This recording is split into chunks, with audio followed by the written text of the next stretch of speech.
Here we go. 2, it goes like this. I am creating my highest good. I am creating my highest good.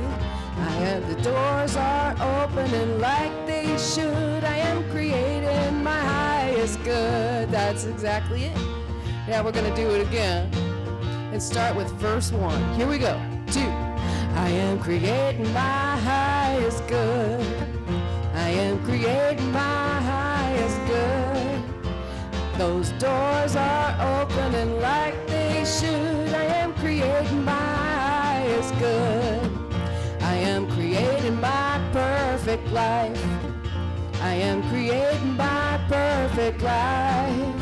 I'm free of struggle, don't see no strife. I am creating my perfect life. I am creating abundance today. I am creating abundance today.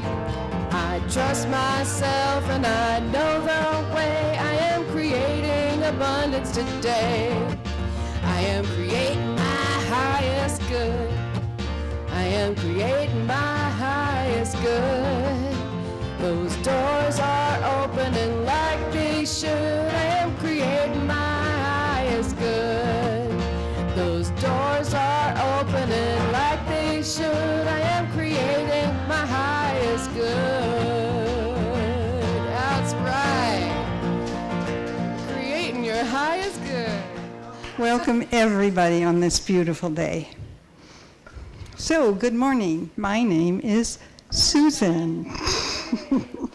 On behalf of Reverend Donna and the Board of Trustees, I'm privileged to welcome you to the Sonoran Desert for Spiritual Living. Whoever you are and wherever you are on your spiritual path, you are welcome here. You will be validated, supported, and encouraged to be all that you are meant to be. Our vision statement is love in action, every day, in every way.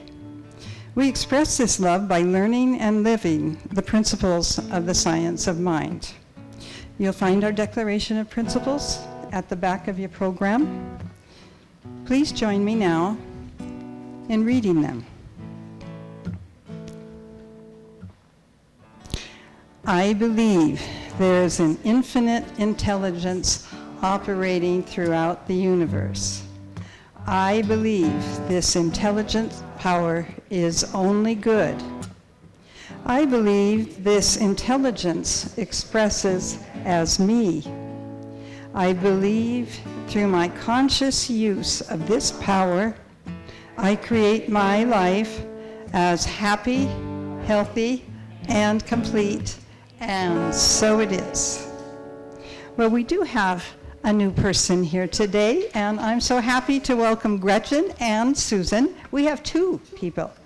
So first we'll do it so people can see. Then I'm going to invite you to stay afterwards if you can, so people that haven't had the chance to meet you can say hello. So Susan is visiting here.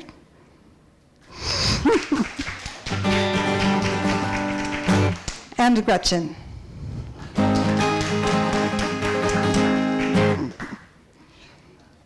I would like to thank those who are assisting to make this morning possible. And you know what? Each and every one of you are making this morning possible. So thank you for being here and participating. Well, please silence your devices so that you aren't embarrassed when it goes off in the middle of a prayer. Yes.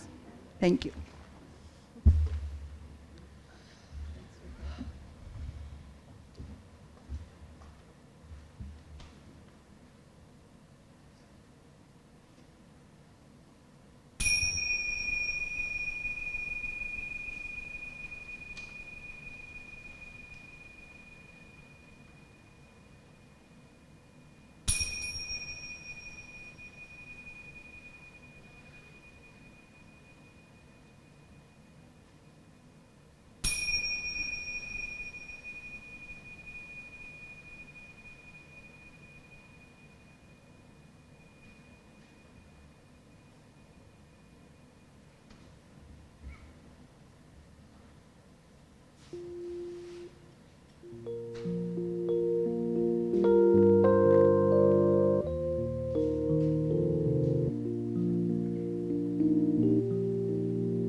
The oneness, the wholeness, the allness of God. The oneness, the wholeness, the allness of God. God as you and God as me, we share a perfect unity.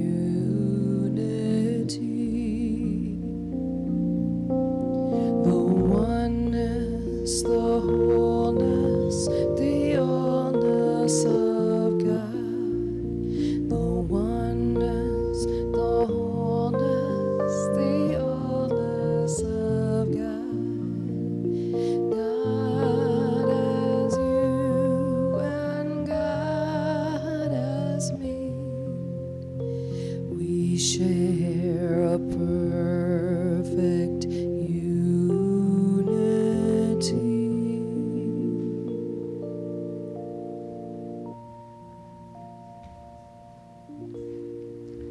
Good morning. My name is Louise, and I am your practitioner today. And what the practitioners do here at the church is we are the praying arm of the church. And so if you would like prayer, if you would like to share a demonstration, we would love to get that as well. And the cards are over there on the table, and you just fill it out and put it in the box. So I invite you to just get relaxed, get centered, and just know that there is one power, one presence, one truth in the universe, and it is God. God is all there is. And I know that we are each one with this power, this presence, and this truth. I know that this truth sets us free to explore deeper into ourselves, to know the love of God that resides at our very core.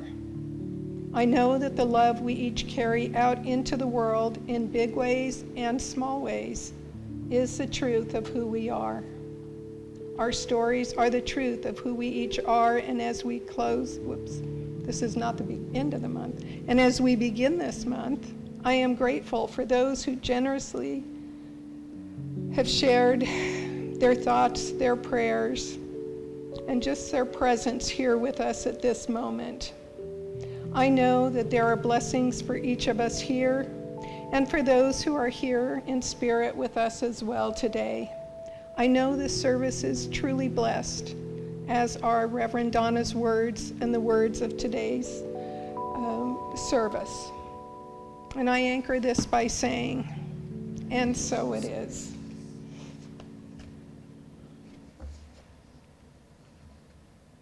So first I'm going to light the candle, just knowing that we each have a light within us, and that we each take that, is it lit? No. We each take that light into the world. Only for a moment, I hope. Well, it looks like, yeah, I think we might have I think our battery might be needing replacing. So the little flame was going. All right, so today my talk is The 7 Qualities to Cultivate on the Journey to Joy. It's by Deborah Valentina, and it appeared in the October 2020 Science of Mind magazine. Deborah said that during the process of writing her story, she realized that there were 7 qualities that were instrumental in forging her way to a healthy, joyful, and meaningful life. The following are Deborah's words. Here are the 7 qualities and questions to ponder. The first is optimism, finding the silver lining in almost every situation. My belief is that there are no accidents, and that whatever occurs is for my highest good and learning. The second is curiosity. Curiosity is such a delightful quality. I find it is the single most thing that keeps me from judging others. If I am curious about how someone is behaving or what someone is thinking, and I ask authentic questions, I will always learn something. Through genuine curiosity, I am more easily able to put myself in someone else's shoes. The third is trust in self and intuition. Trust in myself and my intuition is essential for making the right choices for me. There are a lot of shoulds in the world and noise in the collective consciousness. To think my own thoughts versus adopting by osmosis the thoughts in the collective consciousness takes a great deal of conscious awareness. I have a deep commitment to thinking for myself. I brought a little frog in my throat today. Number 4 is courage. The definitions of courage include pluck, or spirited, or determined. I believe having pluck described me well as I was growing up, and the description is still accurate to this day. At an early age, I seemed to be strongly connected to what I valued.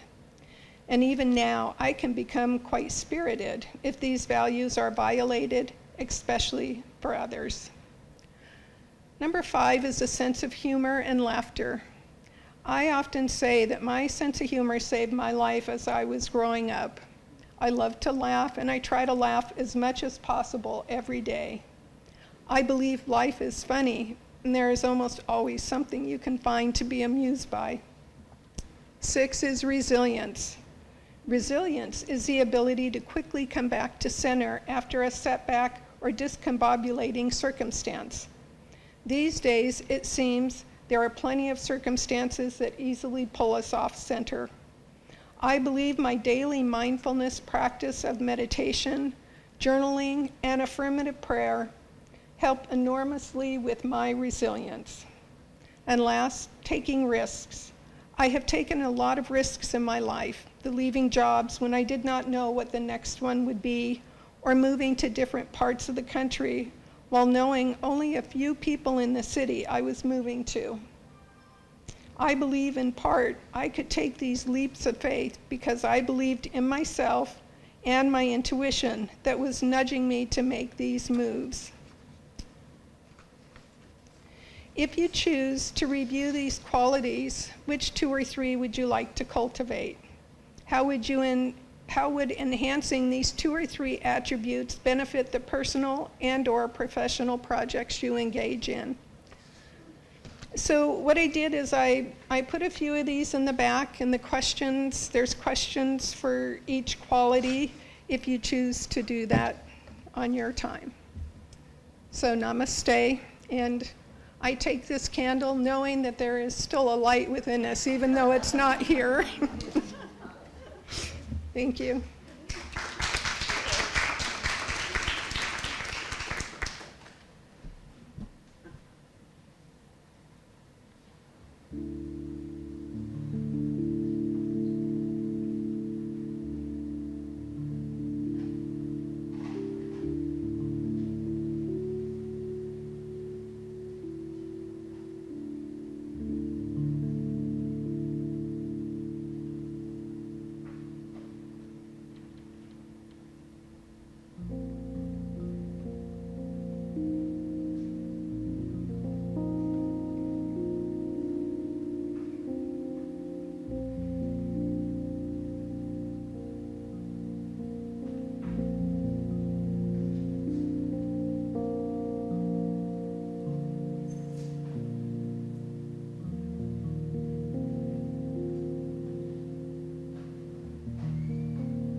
Trust love.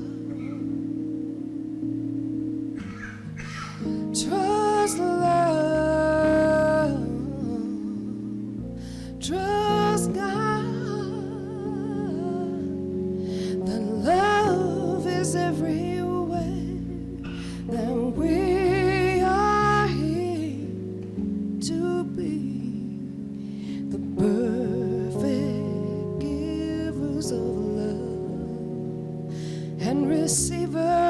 rivers of love, and love will have the final word. Trust love, trust love, trust God. Then love is everywhere that we are here to be the perfect givers of love and receivers of love, and love will have the final word. No one ever loses when one trusts love, for love is something that will never fail. Love is the essence of the Spirit that is known by all is living. Love always sees the truth beyond the appearance that we're showing. Love judges not, and love renews. Yes, love renews. Love is a healer. Oh, yes, it is. Love loves to love. Love loves to love, and we'll keep on being loved, and we'll keep on being loved. This is its holy way. So trust love, trust love, trust God.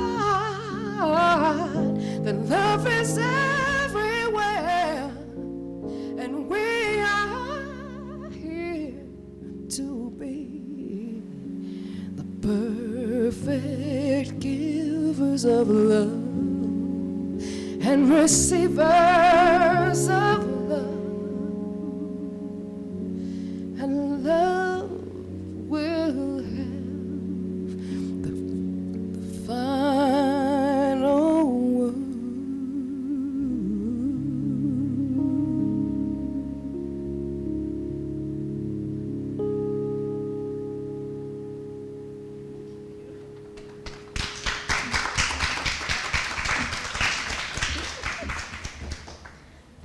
Thank you, Heather. So nice to have you back. Good morning. Good morning. Can you believe how green the ranch is? I mean, it's absolutely gorgeous, but I don't envy the people that own the property that are going to have to get rid of all that grass. But gosh, it's just beautiful. And that's what happens in the monsoons, right? Well, we have a new theme. It is August, new month. So my new theme this month is I'm calling it the Endless Practice. And actually, I stole it because it's the title of a book by Mark Nepo. But I love the idea of everything that we do is an endless practice in a lot of ways, you know. Mark Nepo says, every gift life has to offer is endless, though we are not. The tasks are endless, the wonder is endless, the pain of living is endless, the chances to love are endless. In actuality, living is an endless practice through which we become who we were born to be, step by step, face to face, heart to heart. And being opened quietly for moments every day creates a path by which life reaches us, the way rain carves a little stream in the earth by which the smallest flowers are watered. And according to Mark Nepo, within life's, capital L, life's endless practice, he also calls out 6 practices which, if followed, can help us open to the wonder and mystery of life. And he says the first practice is uncertainty. And he says the practice of uncertainty is patience. That is the only way to move through uncertainty. The only way to listen for what it has to say is by being patient. So the speech of uncertainty is slow.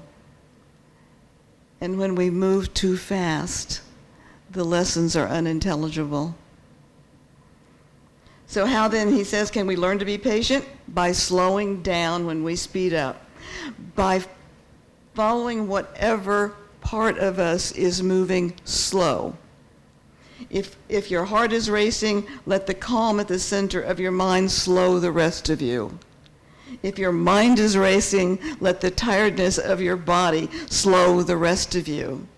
Difficult as it is, the practice of patience centers on trying to have our body, our heart, and mind pause until they can all move in unison at the pace of what is real. And the second is the practice of opportunity. And he says the practice of opportunity is trust, which means following our heart. And I'm overlapping a little bit with some of the stuff that Louise said, but that's good, isn't it? He says opportunity always presents itself as an opening that seems a bit smaller than what we think we can fit through. But following our heart, following our heart means trusting that we will fit through the opening that we have to go through. And third is the practice of courage. And he says the practice of courage is doing small things with love. And if you know, that's the anthem of Mother Teresa, to do small things with love. We begin to dismantle what is overwhelming by beginning the journey of involvement, one hand at a time, one kindness at a time, one utterance of truth at a time. So from the outside, things that require courage often seem impossible. But once we begin, we're no longer on the outside, and that lets us see more. This lets us feel the current of the situation we have to cross. And a small act of love shows us the next step to be taken. The fourth practice is connection. And he says the practice of connection is holding and listening. When we feel disconnected, any act of holding or listening will return us to the larger world. You and I as spiritual seekers are learning how to walk in these two worlds. The world of events, of things, of happenings. We do the dishes, we make appointments, we pay the bills. But there's a spiritual world, a larger world that connects us to each other and to something greater than we are. So the practice of connection, then, I think, is to integrate these two worlds so that we can stay connected to the mystery while still immersed in the tasks of daily living. Mark Nepo says these four practices lead to a fifth that we can call exploration, mastery, and abandonment. And he says this is a practice that we're drawn into over time, throughout our lives. We begin and discover, grow, and mature, and then we're asked to shed our gown of mastery in order to begin again. Regardless of what we learn, we're never so in wonder as when we begin. And he says the greatest position of aliveness is when we're full of wonder and curiosity, when we're exploring. Then comes the work of immersion, commitment, and devotion, through which we become accomplished at a skill and understanding, a practice. And then continuation of that moves us into mastery. But if we stay there, sooner or later we grow numb. We know it all. We know it all. So our task is to stop thinking that we know it all. Stop being a master and see everything from that Zen mind, that beginner's mind. Even those things that we do so well, see them for the first time. That way we're open to the new opportunities within something that we do know well, and we become willing to try new things. So, and finally, the sixth practice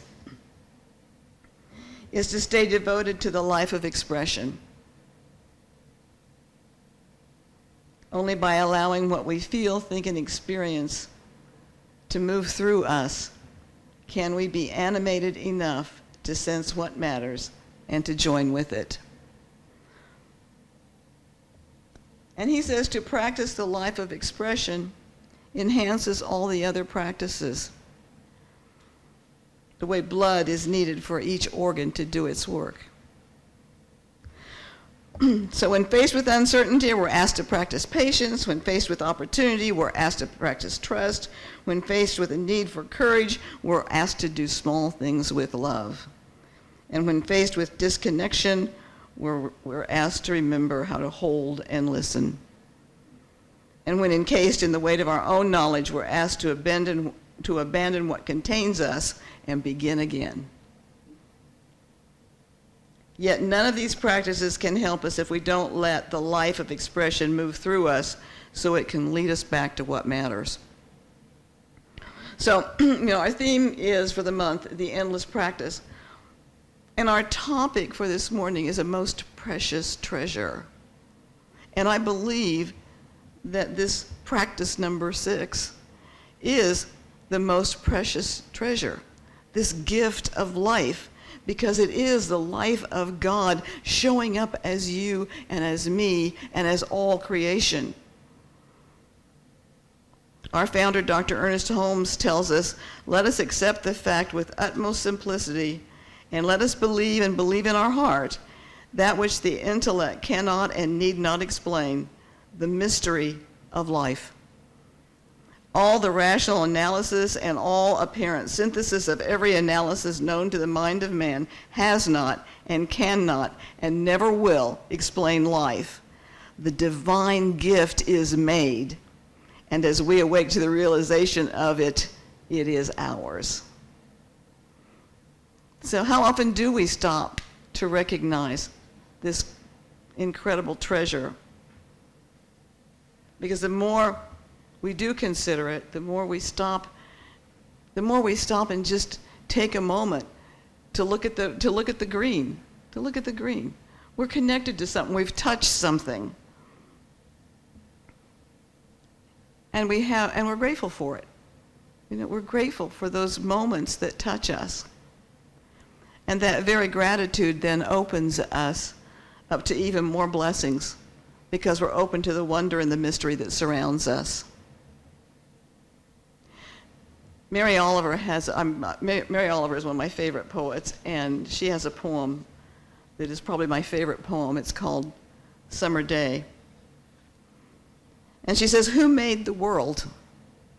Who made the swan and the black bear? Who made the grasshopper? This grasshopper, I mean. The one who has flung herself out of the grass. The one who is eating sugar out of my hand. Who is moving her jaws back and forth instead of up and down, who is gazing around with her enormous and complicated eyes. Now she lifts her pale forearms and thoroughly washes her face. Now she snaps her wings open and floats away. I don't know exactly what a prayer is. I do know how to pay attention, how to be idle and blessed, how to stroll through the fields, which is what I've been doing all day. Tell me, what else should I have done? Doesn't everything die at last and too soon? Tell me, what is it you plan to do with your one wild and precious life? Great question, great question.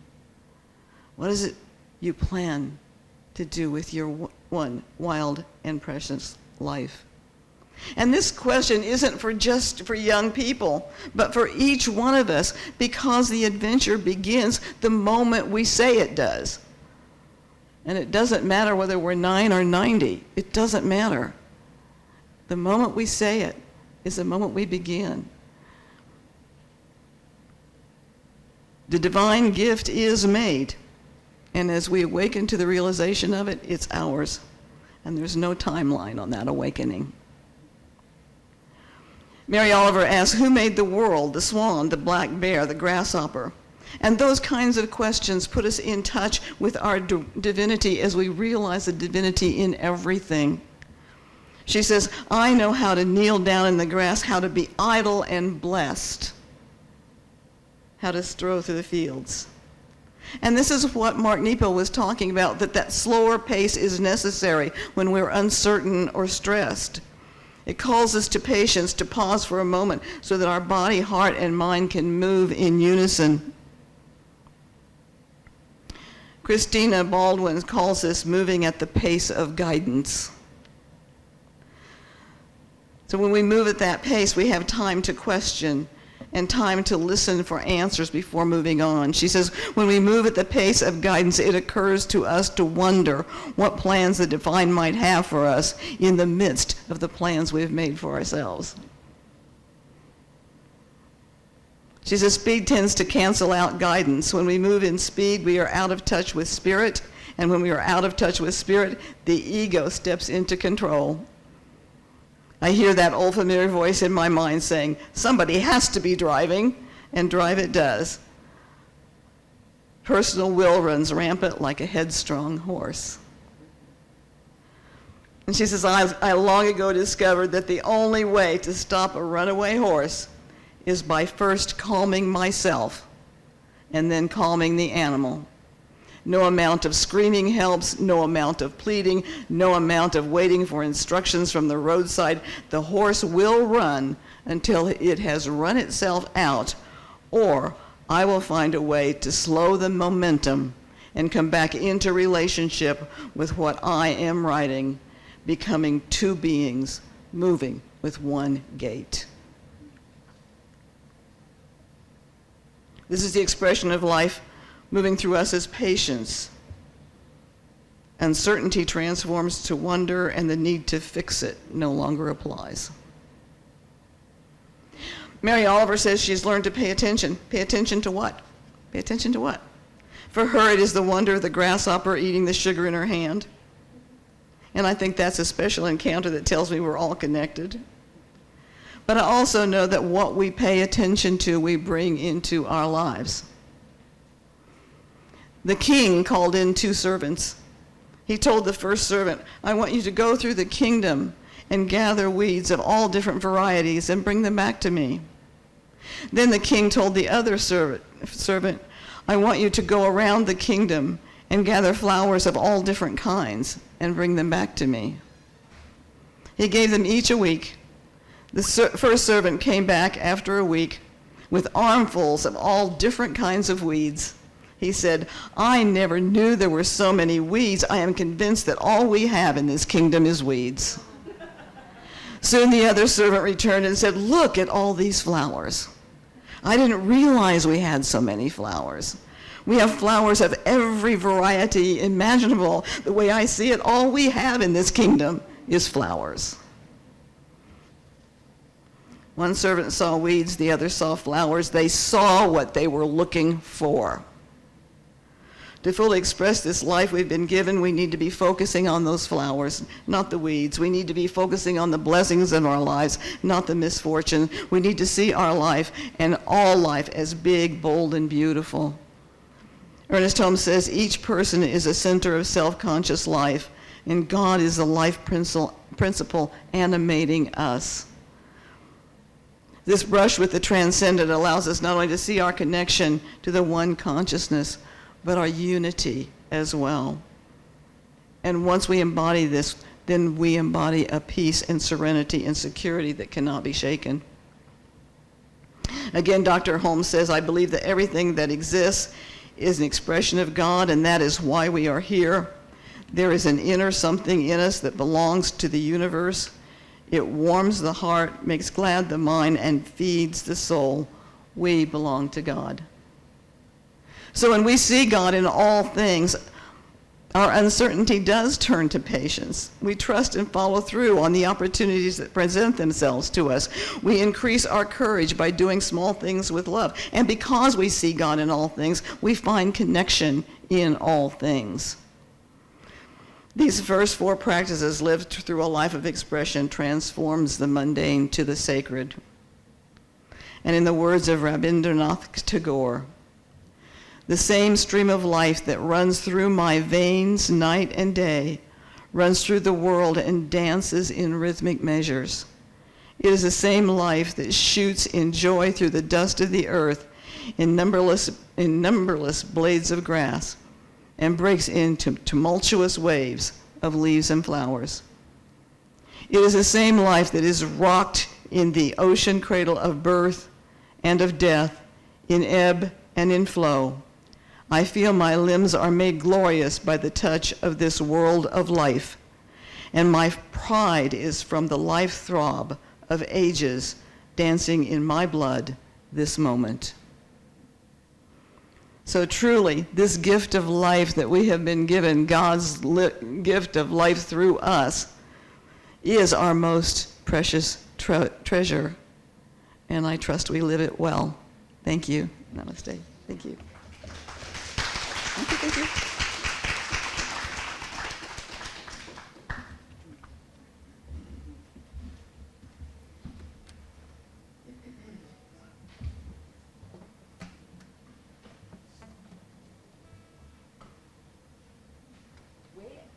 We have a really, really fun song. You can't hear me, can you? No. Okay, there we go. We have a really, really fun song here for this portion of our celebration service today. This was actually written by one of Reverend Donna's and now one of my good friends, Greg Tamblin, and another one of our good friends, Janice Stanfield. It's called Ready to Use the Gifts I've Been Given. Heather, I made a mistake. Yeah, this is the I've got my same eyes words. good on both sides. Whoops. All right. Well, if you know it, sing along. If you don't, you can sit and listen and just enjoy and absorb the message. There you go. Oops. Hey, things happen, especially with technology. Welcome back. Welcome back. No. Am I too young to know that song?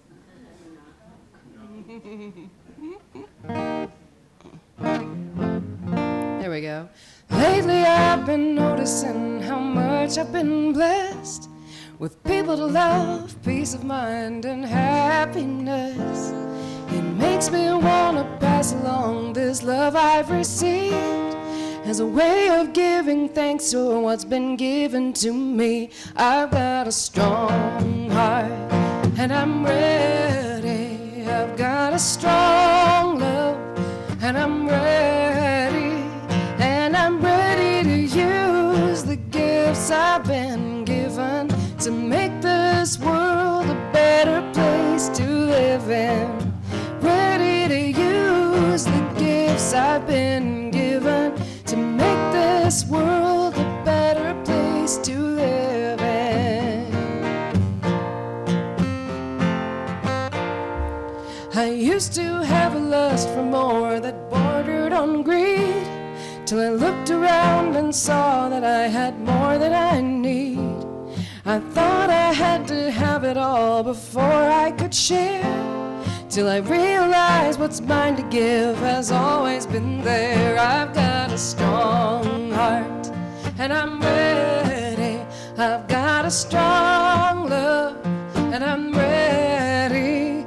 And I'm ready to use the gifts I've been given to make this world a better place to live in. Ready to use the gifts I've been given to make this world a better place to live in.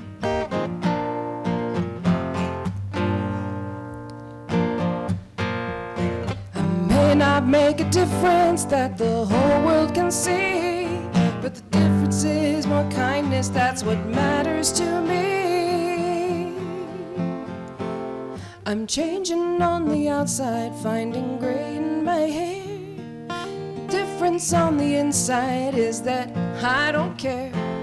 I'm losing my desire to be what I'm not, and not what I want now, and I want what I've got. I've got a strong heart, and I'm ready. I've got a strong love, and I'm ready, and I'm ready to use the gifts I've been given to make this world a better place to live in. Ready to use the gifts I've been given to make this world a better place to live in. I want to do that chorus again. That's great. I've got a strong heart, and I'm ready. I've got strong love, and I'm ready. Yeah, and I'm ready to use the gifts I've been given to make this world a better place to live in. Ready to use the gifts I've been given to make this world a better place to live in.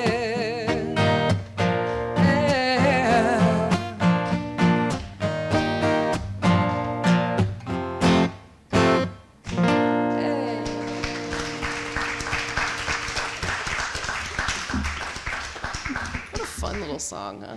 That's cute, yeah. I love Greg Tamblyn. He's a friend of mine, so. In fact, I've known him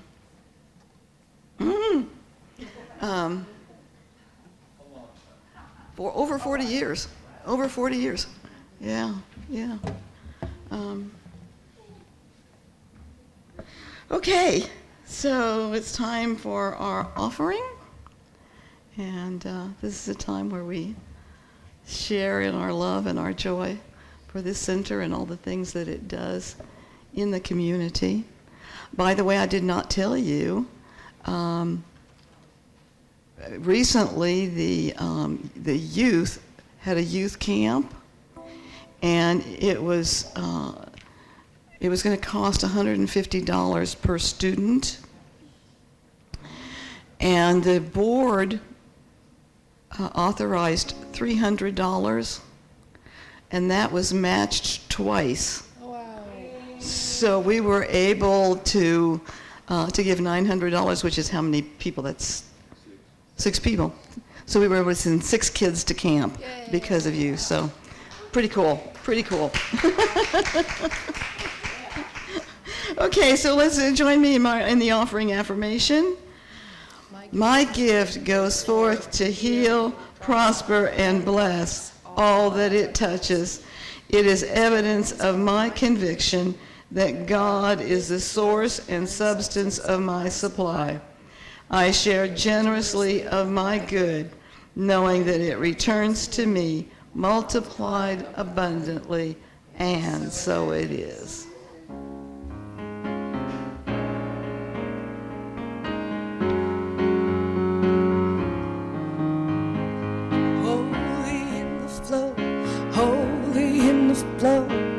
Holy in the flow of spirit, holy in the flow, holy in the flow, holy in the flow of spirit, divine chill,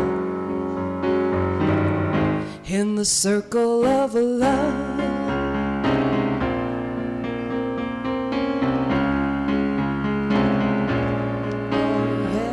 Good goes round and round, good goes round and round, good goes round and round in spirit. Good goes round and round, good goes round and round, good goes round and round in spirit. That's how we roll, in the circle of love.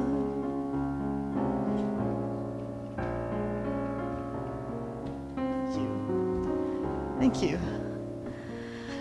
And as we close this portion out in prayer, we decided with board approval that we could offer coffee and cookies. We have them all the cookies are in bags.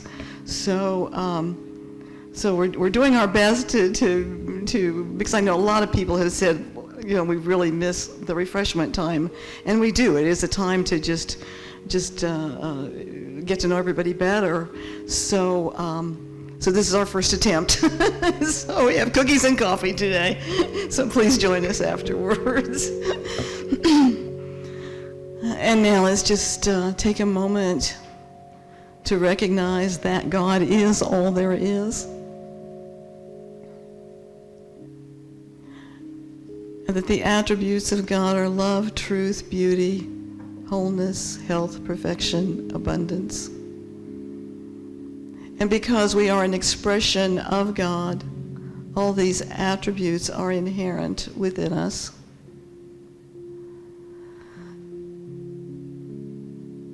I know that as we go forth this week, we do go in love and understanding. We do think about what are we going to do with our one wild and precious life. And I know that we are expressing the beauty and the love of God.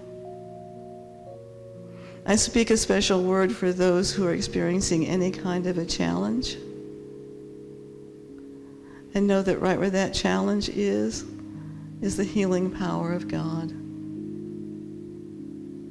I give thanks for the opportunity to be here today, to be with my spiritual family, and to feel the love and the joy that comes from each and every heart. And I simply release these words into that law of mind to do its perfect work as we say together, and so it is. Thank you all.